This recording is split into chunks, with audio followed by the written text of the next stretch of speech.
अब बात करते हैं विदेशी राजाओं के बारे में मौर्य काल से पहले से लेके अब तक। महान विजेता सिकंदर का जन्म 356 बीसी में हुआ। इसके पिता का नाम फिलिप था। यह 359 बीसी में मकदूनिया का शासक बना और 329 बीसी में इसकी हत्या कर दी। सिकंदर अरस्तु का शिष्य था। सिकंदर ने अपने पिता की मृत्यु के बाद 3 वर्ष बाद विश्व विजय की यात्रा शुरू की। सिकंदर का सेनापति सेल्यूकड निकेटर था और जल्द सेनापति निरियाकस था। सिकंदर ने जब भारत पर आक्रमण करने की सोची तो उसके सैनिक भारतीयों की विशाल सेना के भयभीत हो गए और उन्होंने व्यास नदी पार नहीं की। इसके बाद सिकंदर वापस जाने की सोची तो वापस जाते समय सिकंदर की मालवागणों से लड़ाई हुई और उसकी छाती पर प्रहार किया, जिससे उसे बहुत गहरी चोट लगी और वो घायल हो गया। सिकंदर की मृत्यु 323 बीसी में 33 वर्ष की आयु में बेबीलोन में हुई। सिकंदर के सेनापति सेल्यूकस निकेटर ने पश्चिम मध्य एशिया में साम्राज्य स्थापित किया। इनकी भाषा यूनानी थी और राजधानी सिकंदरिया थी। सेल्यूकस का युद्ध 305 बीसी में चंद्रगुप्त मौर्य के साथ हुआ था और इनकी संधि हुई और फिर इसने अपनी बेटी हेलेन का विवाह चंद्रगुप्त से किया। आदि की विस्तार से चर्चा हमने मौर्य काल के चैप्टर में की है। अब हम इसमें आगे बढ़ते हैं। सेल्यूकस का उत्तराधिकारी एंटियोकस फर्स्ट था। इसने यूनानी साम्राज्य को काफ़ी सुदृढ़ किया, भारत में काफ़ी प्रांतों पर कब्जा किया। फिर इसके बाद एंटियोकस II के समय भारत में काफ़ी प्रांत स्वतंत्र हो गए। फिर इसके बाद डियोडोटस फर्स्ट शासक बना। यह काफ़ी शक्तिशाली शासक था। इसके बाद इसका सेनापति डेमेट्रियस ने 190 बीसी में भारत पर आक्रमण किया और कुछ प्रांतों को जीत लिया। इसके बाद इसका सेनापति या दामाद मेनांडर शासक बना। मेनांडर बहुत अच्छा शासक था। इसका शासनकाल 170 बीसी से 150 बीसी का था। पेरिप्लस ऑफ द इथेरियन सी के पुस्तक के अनुसार मेनांडर के सिक्के बड़ौज बंदरगाह के बाज़ारों में काफ़ी प्रचलित थे। मेनांडर और बौद्ध भिक्षु नागसेन के बीच जो संवाद हुआ था वह मिलिंद पन्नों में संकलित है। पहले इनके सिक्कों पर यूनानी लिपि थी, परंतु बाद में खरोष्टी और ब्राही लिपि में इनके सिक्के मिले हैं जो इनकी क्रमगत वंशावली दर्शाते हैं। मेनांडर की मृत्यु के बाद उसका पुत्र स्टेटो फर्स्ट शासक बना।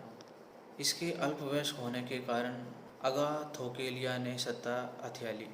इसके बाद स्टेटो II शासक बना। ये काफ़ी कमज़ोर शासक था। इसके समय यह साम्राज्य बिल्कुल बिखर गया और स्टेटो II को हराकर एंटी-अल्सीडस शासक बना। इसने शुंग दरबार में अपना राजदूत भेजा और भागवत धर्म अपना लिया। ग्रीक वंश को भी 2 भागों में बांटा जाता है। एक तो ये डेमेट्रियस का वंश और दूसरा यूक्रेटिडस का वंश। इन्होंने सबसे पहले सोने के सिक्के चलाए और भारत में गंधार कला चलाई आदि। बात करते हैं शकों के बारे में। बैक्टीरिया के यवनों का अंत शकों ने ही किया था। दूसरी सदी में हुणों के राजा अतिला के आक्रमण से बचने के लिए चीन के सम्राट शी हुआंगटी 246 बीसी से 210 बीसी चीन की विशाल दीवार का निर्माण कराया ताकि हुणों के आक्रमण से बचा जा सके। इसके बाद वे आक्रमण नहीं कर सके और पश्चिम की ओर बढ़े। यूइस जाति को हराया।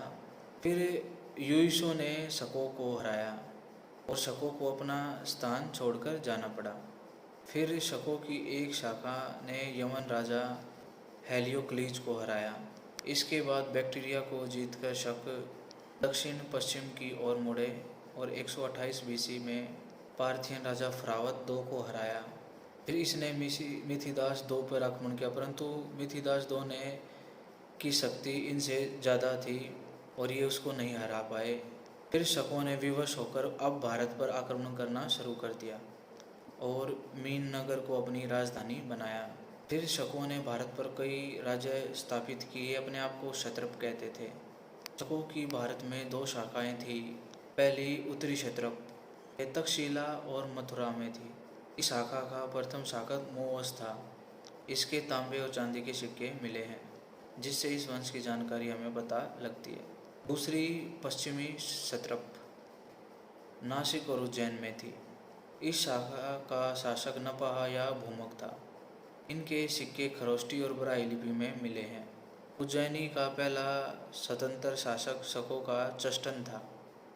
उज्जैन के क्षत्रों में सबसे प्रसिद्ध राजा रुद्रदामन रहा। इसका शासनकाल 130 से 150 एडी था। इसने सुदर्शन झील को 2 बार ठीक करवाया और संस्कृत में जूनागढ़ अभिलेख भी लिखवाया। करते हैं हिंद पहलव साम्राज्य की 12 बीसी से 130 एडी तक। शकों के बाद पहलव आए। यह ईरानी कबीला था। इसकी राजधानी तक्षशिला और काबुल थी। 12 बीसी में गोंदोफेरस ने इस साम्राज्य की स्थापना की थी। पहलवों का वास्तविक संस्थापक मिथिलेटस था। पहलवों का अंत कुषाणों ने किया। यह बात हमें तक्षशिला अभिलेख में मिलती है।